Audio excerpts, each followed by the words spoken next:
ठगों की नानी। एक बुढ़िया थी। वो बुढ़िया अपना सारा गहना पाता पहन कर कहीं जा रही थी।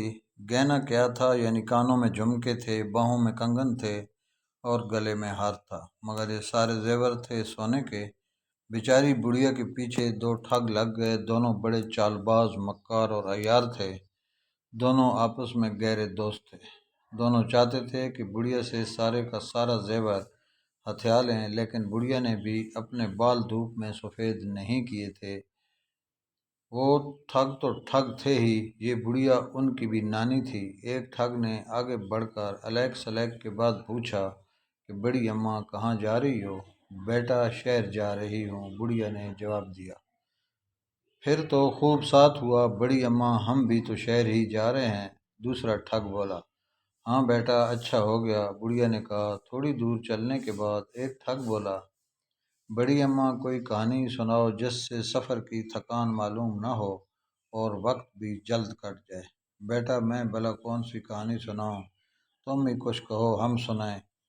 दूसरा ठग बोला, मगर बड़ी अम्मा एक शर्त है, वो ये कि अगर तुमने हमारी कहानी को झूठ कहा तो हम तुम्हारे कंगन उतार लेंगे। बुढ़िया ने उनकी ये शर्त मान ली और एक ठग कहानी सुनाने लगा। बड़ी अम्मा, हमारी एक गाय थी, बड़ी खूबसूरत, मोटी मोटी आंखें थीं उसकी, लंबे लंबे कान थे। दूध इतना देती थी कि हम धोते धोते थक जाते थे, लेकिन दूध फिर भी ख़त्म ना होता था। इसमें ख़ास बात यह थी, अगर हम इसके दाहिने सींग पर बैठ जाते तो मगरिब में पहुंच जाते, और जब बाएं पर बैठते तो मशरिक में आ जाते। पाकिस्तान बनने पर जब हम काफ़िले के साथ पाकिस्तान आ रहे थे तो हम पर फसादियों ने हमला किया। एक सनसनाती हुई गोली आई और हमारी गाय को लगी, जिससे बेचारी वहीं ढेर हो गई।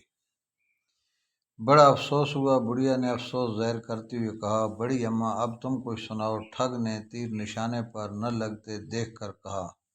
मैं सुनाऊं? बुढ़िया ने कहा। अगर तुमने मेरी बात को गलत जाना तो तुम्हें 100 रुपया देना पड़ेगा।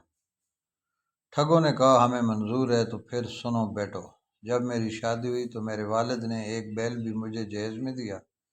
बड़ा अच्छा बैल था, किसी को कुछ न कहता था। एक दफ़ा यूं ही बाहर खेत में कोई दूसरा बैल उससे लड़ पड़ा। ऐसा लड़ा कि हमारे बैल के माथे पर अच्छा खासा जख्म हो गया। हमने बेहतरीन इलाज कराया, लेकिन जख्म न भर सका। करना खुदा का यूं हुआ कि बनोले का दाना इसके ज़ख्म में कहीं से गिर गया। होते होते वो अच्छा खासा पौधा बन गया। इसमें ऐसी नफीस कपास लगी कि तुम्हें क्या बताऊं। वो कपास हमने जमा करनी शुरू कर दी।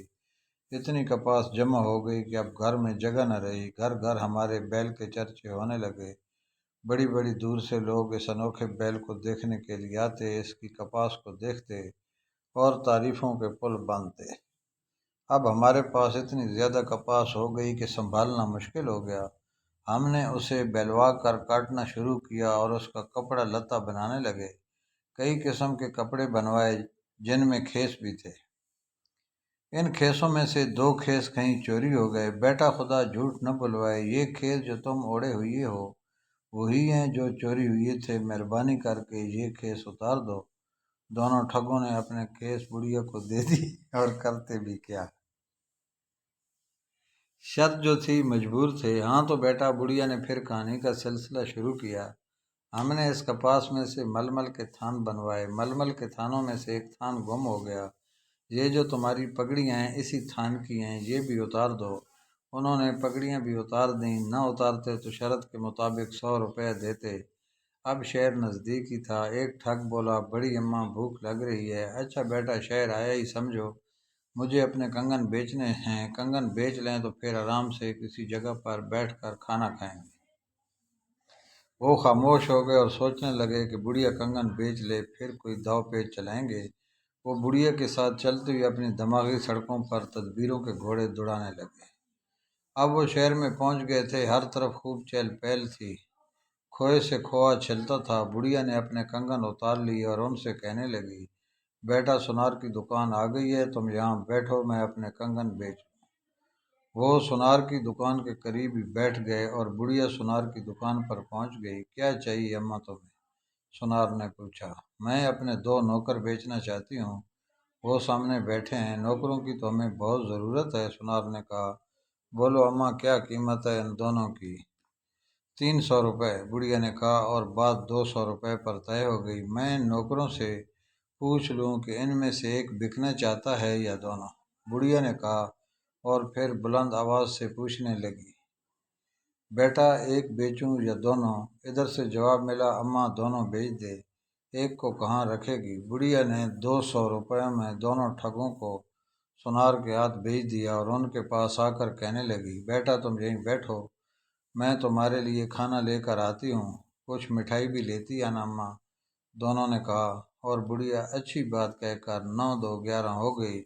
تھوڑی دیر بعد سونار نے انہیں بلایا اور دریاں جھاڑنے کا حکم دیا تو ان کو حقیقت معلوم ہوئی اور انہوں نے کہا، ارے وہ تو ہماری بھی نانی نکلی۔